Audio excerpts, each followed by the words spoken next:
Bir тренингте үйретушіге bir әйел сұрақ қояды. Айтыңызшы, қалай ренжімеуге болады дейді.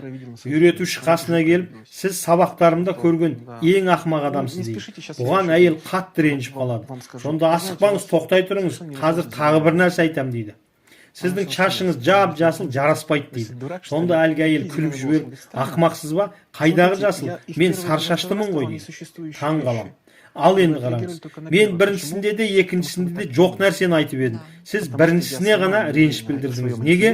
Өйткені сіз солай ойлайсыз. Өйткені мен өз ойыма өзім сенімді емеспін. Сондықтан да ол маған солай әсер етеді. Негізі бізге сенген нәрсеміз ғана әсер етеді. Менің шашым жасыл екендігіне сенуді қойсам, олардың айтқандары маған күлкілі болып көрінетін еді.